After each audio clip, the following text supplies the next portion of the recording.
ایک تکلیف ایسی ہے جو ہم سب کو آنے والی ہے. اللہ جس سے راضی ہوا اس کی روح تو بڑی آسانی سے قبض ہوگی، ورنہ آؤ میں بتاتا ہوں میرے آقا کی زبانی کے نزا کی سختیاں کیسی ہیں. بزرگوں نے کتابوں میں لکھا، شرح الصدور میں امام جلال الدین سیوطی شافعی لکھتے ہیں موت دنیا اور آخرت کی ہولناکیوں میں سے سب سے زیادہ ہولناک ہے. یہ آروں سے چیرے جانے سے زیادہ، کینچیوں سے کاٹے جانے سے زیادہ اور ہانڈیوں میں ابالنے سے زیادہ سخت تر ہے. کوئی سوچ سکتا ہے اتنی تکلیف کے بارے میں؟ اگر مردہ زندہ ہو جائے اور اپنی موت کی نزا کی سختیاں دنیا والوں کو بتا دے تو ان کی نیند اڑ جائے، سارا عیش و آرام ان کا ختم ہو جائے. سنو موت کی تکلیف کیسی ہوگی.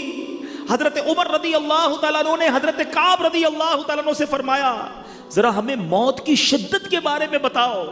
حضرت کعب نے کہا اے امیر المومنین، موت ایک ایسی ٹہنی کی طرح ہے جس میں بہت زیادہ کانٹے ہو اور وہ انسان کے جسم میں داخل ہو جائے، اس کے ہر کانٹے نے ہر رگ میں جگہ پکڑ لی ہو، اسے ایک آدمی انتہائی سختی کے ساتھ کھینچے تو کچھ باہر آ جائے اور باقی جسم میں رہ جائے.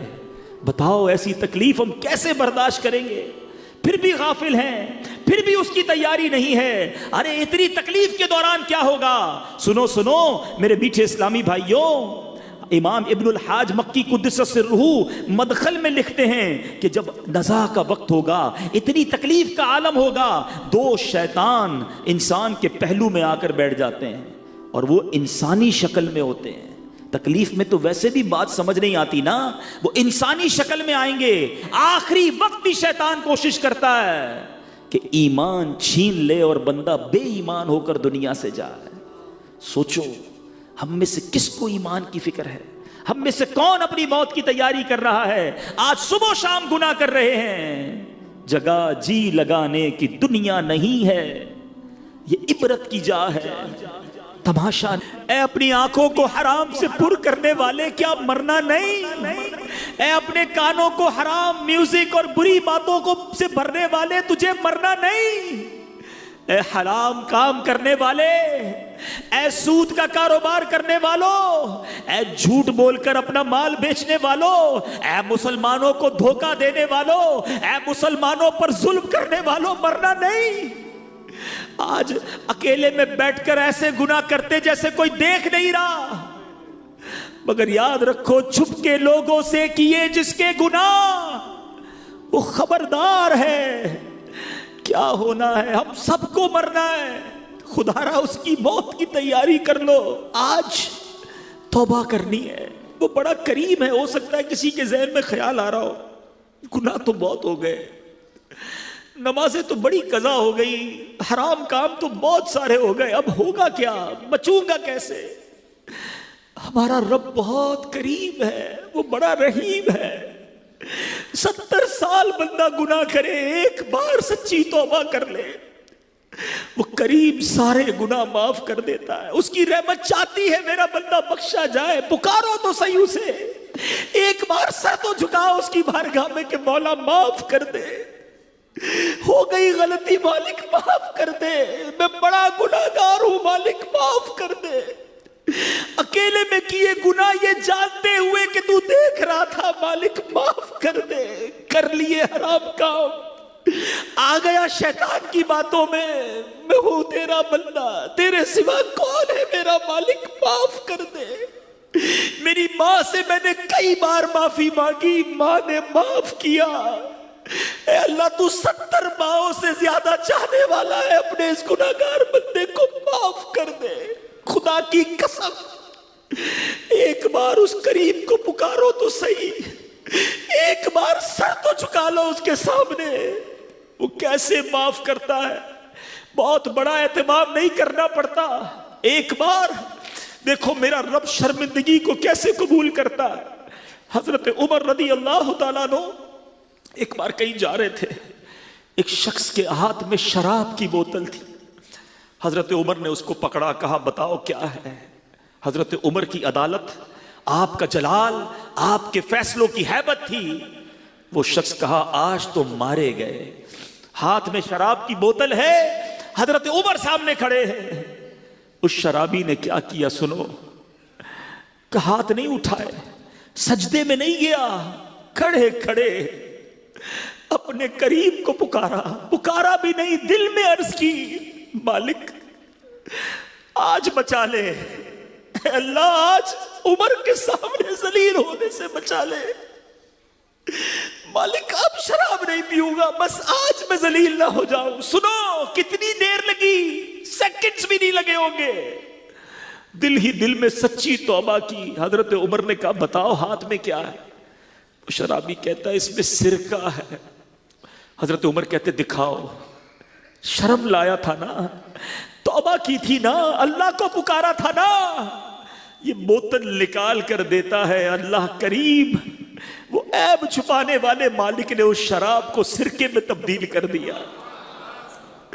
دنیا میں کسی کو میرا عیب پتا چلے نا، لوگ انتظار میں بیٹھے ہوتے ہیں، پتا چلے اس کا کوئی عیب، میں دنیا کو بتاؤں، میسج کروں۔ سوچو میرے قریب کو میرے کتنے عیب پتا ہے، مگر وہ پھر بھی پردے ڈال رہا ہے، پھر بھی لوگوں میں عزت ہے۔ ارے ایسا عیب چھپانے والا مالک ملا ہے، اس کو ناراض کرتے ہو، اس سے دوستی نہیں کرتے، اس کے آگے سر نہیں جھکاتے، کیوں شیطان کے کاموں میں اور شیطان کی باتوں میں لگ جاتے ہو؟ پنجابی شاعر کہتا ہے نا، ایک گناہ میرے ماں پیو ویکھے مینو عمری منہ نہ لاوے، لکھ گناہ میرا مالک ویکھے وہ پھر بھی پردے پاوے۔ وہ پردے ڈالی جا رہا ہے۔ خدا را توبہ کر لیجئے، اپنی آخرت کی تیاری کر لیجئے، یہ مشکل نہیں ہے، اس کو ہیوی ڈوز نہ سمجھو، صرف غفلت ہے۔ چھوڑو ان گناہوں بھری زندگی کو، ایک بار اللہ کی بارگاہ میں سچی توبہ کر کے سر جھکا لو، اور آج پکی سچی نیت کر کے جاؤ، کچھ بھی ہو جائے، ایٹ اینی کاسٹ کچھ بھی ہو جائے، آج کے بعد میری کوئی نماز قضا نہیں ہوگی۔ ایسا نہیں، ایسا نعرہ لگاؤ دل سے کہ بس آج کے بعد ہماری کوئی نماز قضا نہیں ہوگی، حرام کاموں کے قریب بھی نہیں جائیں گے، اپنے رب کو ناراض کرنے والے کام نہیں کریں گے۔ اب ہمت تو کرو، پھر دیکھو اور اللہ سے ہی مانگو۔ ہاں یہ بھی کئی بار ہوا کہ ہم نے توبہ تو پہلے بھی کی ہے، اللہ سے عرض کریں گے نا ہم ہیں ہی کمزور، یا اللہ پھر توبہ کی ہے، تیرے گھر میں بیٹھ کے توبہ کی ہے کمزور، پہلے بھی کئی بار توبہ کی، شیطان لگا دیتا ہے برے کاموں میں۔ اللہ تو قوت دے، ہمیں ہمت دے، ہمیں استقامت دے، ہمیں اچھا کر دے، ہم مننا چاہتے ہیں اچھا۔ میں نے مانا میں سب سے برا سب سے برا، پر میں سدھرنا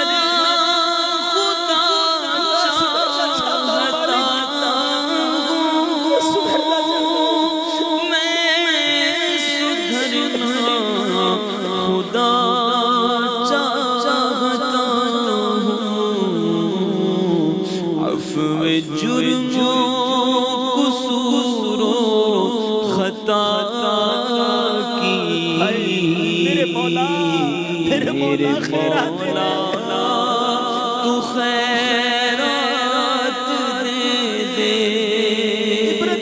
عبرت لینی چاہیے۔ میں اپنی عبرت بتاؤں، آج تک کسی قبر پر میرا نام نہیں آیا تھا۔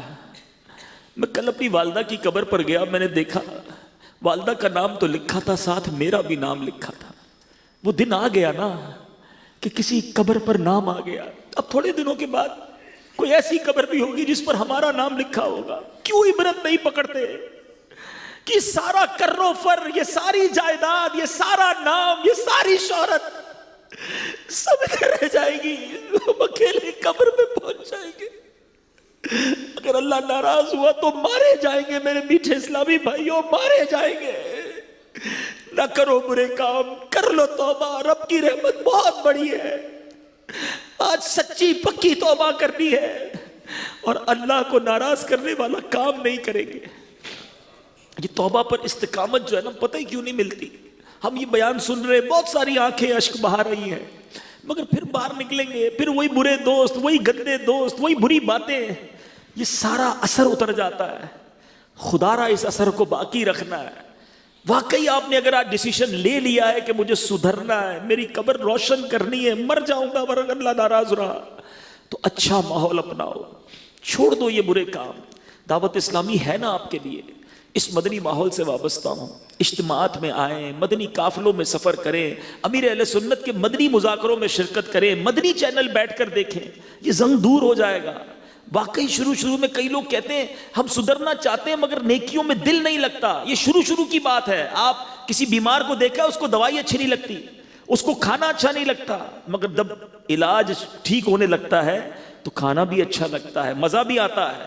آپ کو ابھی اگر نماز میں، عبادتوں میں، درود و سلام میں، قرآن کی تلاوت میں دل نہیں لگ رہا نا، اب کرتے جائیں، یہ تھوڑا بیماری کا وقت ہے۔ ایک وقت آئے گا جب دل کا زنگ دور، میل دور ہوگا تو ہر تلاوت آپ کو لطف دینا شروع کر دے گی، ہر سجدے میں مزہ آئے گا، ہر نعت میں آنسو بہیں گے۔ یہ دل کی صفائی پہلے ضروری ہے۔ آؤ دعوت اسلامی کے مدنی ماحول سے وابستہ ہو جائیں۔ آخری بات، چونکہ ایصال ثواب کا اجتماع ہے تو یہاں میں ایک بات ضرور بچوں سے عرض کروں گا، ان تمام بھائیوں سے عرض کروں گا کہ جن کے ماں باپ دنیا میں نہیں ہیں، ان کی قبر پر ضرور جانا۔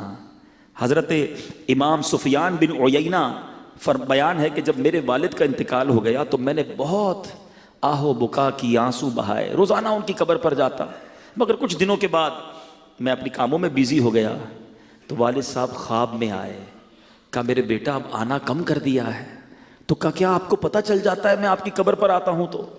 تو والد صاحب نے فرمایا مجھے تیری ہر حاضری کی خبر ہوتی ہے، میں تمہیں دیکھ کر خوش ہوتا ہوں، نیز میرے پڑوسی مردے بھی تمہاری دعا سے راضی ہو جاتے ہیں۔ چنانچہ اس خواب کے بعد میں والد صاحب کی قبر پر پابندی سے جانے لگا، بالخصوص جمعہ کے دن ضرور والدین کی قبر پر حاضری دیں۔ حدیث پاک میں آتا ہے، نبی پاک فرماتے ہیں کہ جو شخص جمعہ کے روز اپنے والدین یا ان میں سے کسی ایک کی قبر کی زیارت کرے، ان کے پاس سورہ یاسین پڑھے تو بخش دیا جائے گا۔ سبحان اللہ۔ اچھا، والدین کی ایک فضیلت تو سب کو یاد ہوگی، حیاتی میں محبت سے دیکھیں تو حج مقبول کا ثواب ہے نا۔ سنو، میرے آقا فرماتے ہیں جو بنیت ثواب اپنے والدین دونوں یا ایک کی قبر کی زیارت کرے، حج مقبول کے برابر ثواب کمائے گا۔ زندہ میں بھی دیکھو تو حج ہے، جا کر قبر کی زیارت کرو تو بھی حج ہے۔ تو اے میرے میٹھے اسلامی بھائیوں، خوب ان کو ایصال ثواب کریں۔ آپ میں سے جب کوئی حج کو جائے، نفلی حج ہو، تو والدین کے نام کا حج کرے۔ حدیث پاک کے مضمون کے مطابق اس کو اپنے حج کا ثواب تو ملے گا، 10 مزید حج کا ثواب عطا فرما دیا جائے گا۔ تو خوب ایصال ثواب اپنے مرحومین کو کریں۔ اور ایک بہترین طریقہ اپنے مرحومین کو ایصال ثواب کرنے کا، ہم نکمے لوگ ہیں، 1 دن 2 دن 40ویں تک، برسی تک یاد رکھیں گے، پھر اپنے کاموں میں مصروف ہو جاتے ہیں۔ اگر ان مرحومین کا کوئی بندوبست اچھا والا کرنا ہے نا، تو میں مشورہ دوں گا کہ ان کے نام کی کوئی مسجد بنا دیں، کوئی مدرسہ بنا دیں، کوئی ایسی چیز بنا دیں جو چلنے والی ہو، قیامت تک چلتی رہے۔ اچھا، اللہ بڑا کریم ہے، کوئی بچہ اپنے والدین کے نام کی مسجد بنائے تو ایسا نہیں کہ والدین کو ثواب ملے گا، اس کو نہیں، بنانے والے کو بھی قیامت تک ثواب ملے گا، جن کے لیے بنائی ان کے لیے بھی ثواب جاریہ ہو جائے گا۔ ہم میں سے بہت سے وہ ہیں جن کے والدین نہیں ہیں آج دنیا میں، ہم میں سے بہت سے وہ ہیں جن کے اساتذہ نہیں ہیں، ہم میں سے بہت سے وہ ہوں گے جن کے دوست نہیں ہیں، آج بھائی نہیں ہیں، بہنیں نہیں ہیں، چچا نہیں ہیں، ماموں نہیں ہیں۔ انہوں نے ہمارے ساتھ زندگی گزاری ہے، ہمارا کچھ تعلق رہا ہے۔ اگر وہ آج زندہ ہوتے تو کوئی تحفہ نہ دیتے انہیں، اگر آج وہ زندہ ہوتے تو انہیں کوئی آپ جناب کوئی تحفہ، کوئی دعوت، کچھ خدمت نہ کرتے ان کی۔ تو آج ان کی خدمت، ان کی دعوت، ان کا تحفہ یہ ہے کہ انہیں اپنی دعاؤں میں یاد رکھیں، انہیں ایصال ثواب کرتے رہیں۔ قبر میں جانے کے بعد اب مردے کو یہی انتظار ہوتا ہے کہ میرے چاہنے والے، میرے رشتہ دار، میرے دوست، میرے شاگرد، ہم ذرا سوچیں نا، جس استاد سے پڑھا ہم نے کب اس استاد کو دعاؤں میں یاد رکھا؟ جس ماں کا دودھ پیا، جس والد نے انگلی پکڑ کر ہمیں چلایا۔ ہمارے بہت سارے دوستوں نے بڑے اچھے دن ہمارے ساتھ گزارے، اگر آج وہ دنیا میں نہیں تو ہم نے انہیں کتنا یاد رکھا ہے۔ یہ ایصال ثواب کا واقعہ مجھے اور آپ کو درس دے رہا ہے کہ دنیا سے جانے والوں کو یاد رکھنا، تم دنیا سے جانے والوں کو یاد رکھو گے، بعد